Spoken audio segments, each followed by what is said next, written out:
प्रेम करुथिबा पुरुषंकु एही तीनोटी लक्षणरू चिन्हन्तु। Number 1 CA तुम हृदय को नुहे बरं तुम शरीर को भल पाइब। नंबर 2 सीए तुमको केबे भी सम्मान देब नहीं, प्रत्येक कथारे तुमर भूल धरिब। नंबर 3 तुमको केवल भल पाउछि बोली कहि हेब किंतु बाहागर कथारे बाहाना करिब। ए हेउछि मिछ प्रेम करुथिबा पुओंकर तीनोटी लक्षण। हवा मनीषर प्रकृति अटे, भूल मानि जिबा संस्कार अटे, भूल को सुधारी आगु को बढ़िबा प्रगति अटे। जीवन रे गोटे उत्तम शिक्षा अनेक डेरी रे मिले कि मित्रता करे किंबा प्रेम कर, किंतु अपेक्षा काहाठारु भी करनी। जहा घटी चलीछि आगु को जहा घटिबाकु जाउछि, जहा घटी सारिछि से सब पई मु कारण, मु ही कारण, ए सब पाई मु ही कारण, सेथि पाई तो मु अनादि कारण। किंतु तुम कर्मर कारण, तुम कर्म पाई मिलुथिबा कर्म फलर कारण केवल तुमे। मु तुमको बंचेइबा पाई बाध्य नुहे से पर्यंत जेउ पर्यंत तुमे मो शरण रे नाह। एबे तो तुमे धर्म रे नाह, एबे तो तुमे सत्य रे नाह, एबे तो तुमे न्याय रे नाह।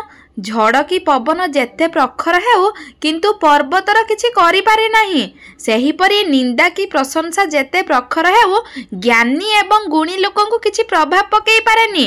प्रेम जनक सह भी यथेष्ट जदि ताहा हृदय रु करा जाई थाए। जदि केबे प्रेम एवं कर्तव्य भितरु किछि बाछिबाकु थाए तेबे कर्तव्य को ही बाछंतु।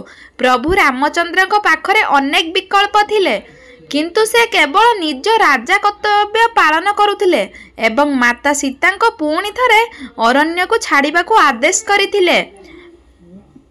ठीक रास्ता रे चलवा टिके कष्ट निश्चय, किंतु सही रास्ता रे तुमको कहीं हरई पारिबे नाही ओ हारिबार डर केबे भी रहिबो नाही। जिए जहा कहू गोटे कथा मन रख, निज हृदयर दुख निज पाखरे लुचई रख, कारण जहा खबर कागज रे भी छपी पारेनी ताहा गाँ सारा डिबी डिबी होई बांटी होई जाए।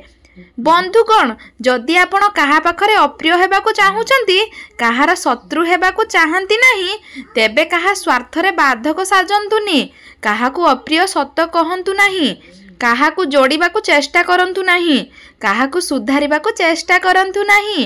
एठी खराब लोकंकु पुरस्कार दिया जाए एवं भल लोकंकु तिरस्कार करा जाए। संपर्क सरीगले प्रेम सरी जाएनी, हृदय रे तो सीए भी रुहंती जे दुनिया रे विदाई नहीं सारिचंती। समय ता पाई निश्चय बदली थाए, जे समय को समय थाउ थाउ बुझी थाए। भल पाओनी कि तांकर भूल देखा जीवनी, आउ घृणा एते करनी कि तांको भल गुण भी देखि परिबनी।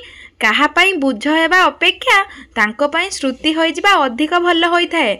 सेही मनीष केबे धोखा देब नहीं जे धोकार अर्थ कौन जानिछि, जे धोकार ठोकर को अनुभव करि सारिछि। सौभाग्य को पाइबा भगवान बहुत कष्ट करि दैछंती, कारण भगवान भी जानिछंती सहजरे किछि मिली गले मनीष तार जत्न निये नाही ओ केयर करे नाही। जदि जीवन रे स्वप्न स्थिर अछि तेबे भूल रे काहाकु निज स्वप्न विषय रे जणांतुनी। जदि जीवन रे स्वप्न स्थिर नाही ताहाले आपणक जीवन रे किछि आगु को बढ़िबार ही संजोग नाही।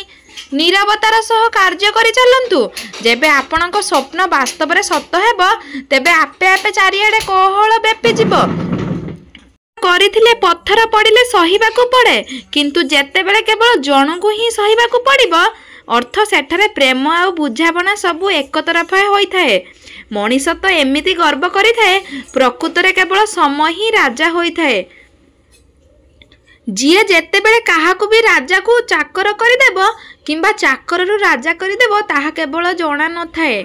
दस्यु रत्नाकर बालीपिकी होई शिखाई देई गले सबु सुख सबु संपद सबु गारिमा जेते रोजगार कले समस्ते भोगिबे, किंतु रोजगार पाई मिलुथिबा प्रत्येकटी पाप एवं अभिषेक केवल निजर ताकू ही बांटिबाकू पड़ी थाए। भगवान श्रीकृष्ण कहती शोइबा पूर्वरु राग हिंसा छाड़ी समस्त को क्षमा कर दियो, राति रे सोई सकाळ उठिबा पूर्वरु मु तुमको क्षमा कर देबी।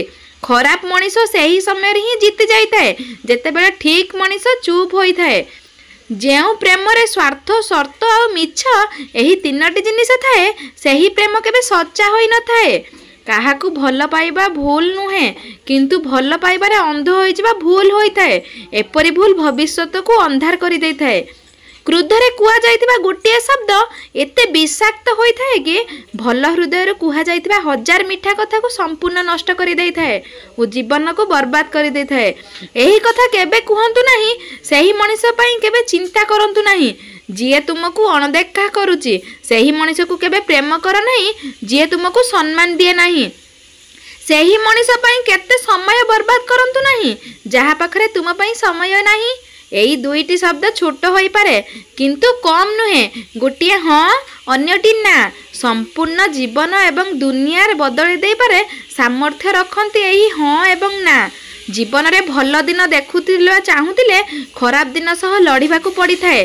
राजांक भली बंचिबाकू हेले परिश्रम भी गध भली आउ बुद्धि मंत्रींक भली आउ शीघ्रता घोड़ा भली होइतिबा दरकार। निज अभ्यास को बदलाई दियंतु, दिने आपण दिन बदली जीव, नहेले सेया ही चलिबो जहा आज पर्यंत चली आसुची। राग रुषा पर जी प्रथमे कथा होई थाए, जहा मनरे प्रकृत प्रेम थाए। पिठी पछरे गपुथिबा मनिषं को केबे पछकु चाहि देखंतु नाही, कारण छाई शरीर ठारू जेते बड़ हेउना काहेकि केबे शरीर ठारू जीति पारिबो नाही।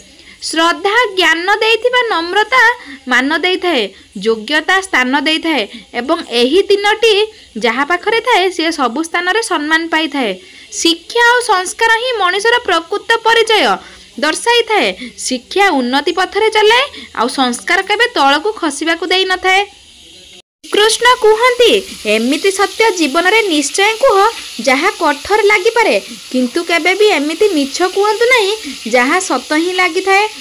निज जीवन रे केबे भी काहाकू आनंद रे वचन दियो नहीं, ओ कि क्रोध रे थिबा समय रे काहाकू किछि कुह नहीं।